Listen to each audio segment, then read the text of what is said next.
बहुत से लोग मैंने देखा है कि मंदिरों में बोली ले लेते हैं, पाठ प्रचलन की बोली, महामस्तकाभिषेक की बोली, कलश की बोली, शांति धारा की बोली, अनेकों बोलियां ले लेते हैं हमारा से। और बोली लेने के बाद एक परिवार ने बोली ली, उनका पूरा परिवार 4 भाइयों का है, वो भी स्टेज पे आ जाता है, समधी समधिन भी आ जाते हैं और साले साली भी, मतलब पूरा परिवार 20-25 आदमियों का स्टेज पर आ जाता है और माला मुकुट माला साफा सब पहनते हैं। उसके बाद में जो भोजन की व्यवस्था होती है वह लिखा होता है कि बाहर से आने वाले अतिथियों की भोजन की व्यवस्था, हम उस व्यवस्था में भी उन 20 आदमियों को लेकर जाते हैं, जबकि लोकल हैं, वहीं के रहने वाले हैं और उसी स्पेस पर रहते हैं। अब महाराज देखिएगा, जब पैसे देने का नंबर आता है बोली का, तो महीनों तक हम सो जाते हैं, बोली के पैसे ही नहीं देते। और जब कोई कमेटी का आदमी पैसे मांगता है तो वो कहते हैं तेरा कोई कर्जा चाहिएगा, जब होंगे तब दे देंगे, उनकी भाषा ये होती है। उसके बाद चलिए वो पदार्पण निकल गया, उन्होंने 2-4 साल तक उस बोली के पैसे नहीं दिए। मान लो मैंने कमला नगर में बोली ली और पैसा नहीं दिया, उसके बाद मुझे कोई 1-2 साल बाद मौका मिल गया सिकंदरे का, मैंने फिर वही काम किया, फिर मैंने बोली ली, समझ गया और फिर पैसा नहीं दिया। ऐसे लोगों की अंतगति महाराज श्री किस गति में होती है और इनका क्या उपचार है, आपके माध्यम से बहुत जबरदस्त अंदर से प्रश्न हुआ है और लगता है कि ये इस भाव में किसी कमेटी के पदाधिकारी हैं कि नहीं पता नहीं, अगले भाव में पहले जरूर रहे हैं। पूर्व भाव का संस्कार है, बोल रहे अंदर से आवाज है। महाराज जी 40 साल तक बहुत सारी कमेटियों का पदाधिकारी रहा हूँ, पर मैं समझ गया, मैंने पहले कह दिया। अब जवाब सुन लीजिए भाई साहब। आपकी समझ गया, आपकी टोन ही बता रही है कि आप अनुभव से बोल रहे हैं। सुने, पहली बात तो है कि बोली बोलने पर यदि परिवार के लोग भी सम्मान में शामिल हो गए तो अच्छा ही है, अनुमोदना कहलाती है।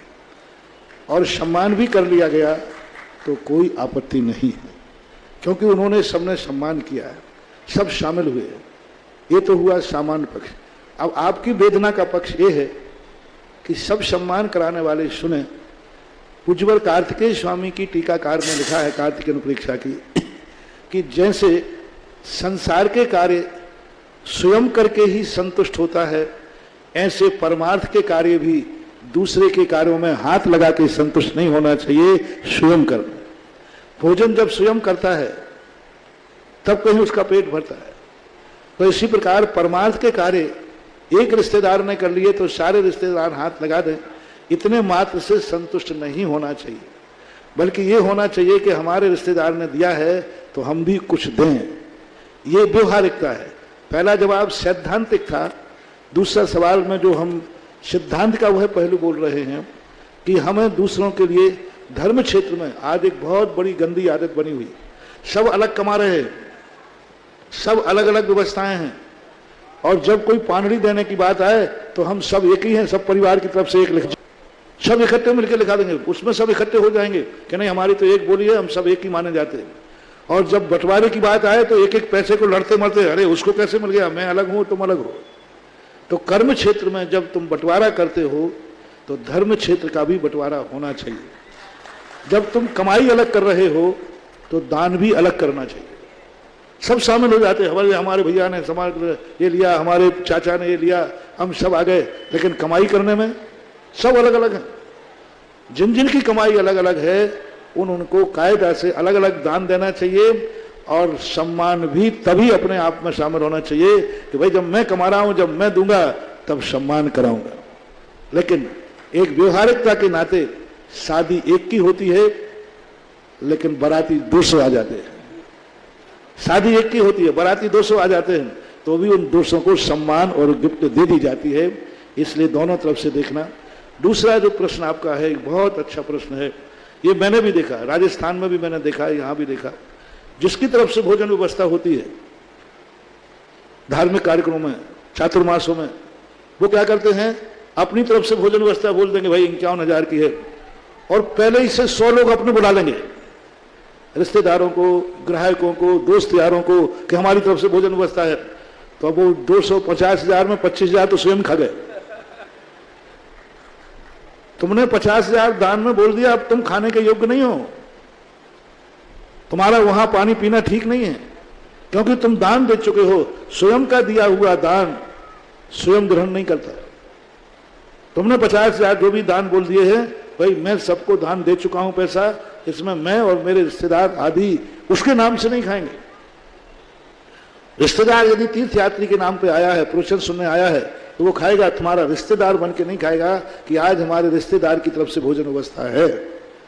ऐसा बहुत होता है, बहुत होता है। इनकी वेदना बहुत सही है।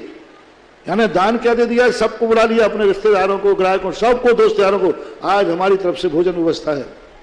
तो काय की भोजन व्यवस्था, आधा तो तुम ही खुद खा गए। तो ऐसा नहीं करना चाहिए। ईमानदारी का दान है, दान दे दिया, उस दान में से ना तो स्वयं, ना अपने रिश्तेदार, ना दोस्त यार उसमें शामिल नहीं करना चाहिए। वो दान दे चुके हो, वो दान दिया जा चुका है, घोषित हो चुका है। दूसरी बात, भोजन व्यवस्था आपने बोल दी, आपकी तरफ से भोजन व्यवस्था हो गई और आपने उन भोजन व्यवस्था का पैसा नहीं दिया और आपका नाम घोषित हो गया, सब जिम गए, तो ये बहुत बड़ा पाप है।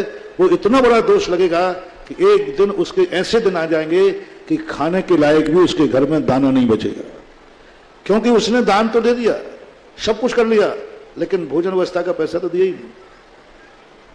कई चीजों में ऐसे ही होता है, निर्माण में भी ये होता है। उनकी तरफ से निर्माण हो जाता है, कमरा बन जाता है, वेदी बन गई, पंच कल्याण हो गया, प्रतिष्ठा हो गई, अभी भगवान का पैसा बाकी है। फिर कल के दिन कहो हमारी बर्बादी हो गई तो क्या करो। भगवान की मूर्ति के लिए मूर्ति आ गई, प्रतिष्ठा तक हो गई और अभी मूर्ति की निछावर राशि नहीं दी गई।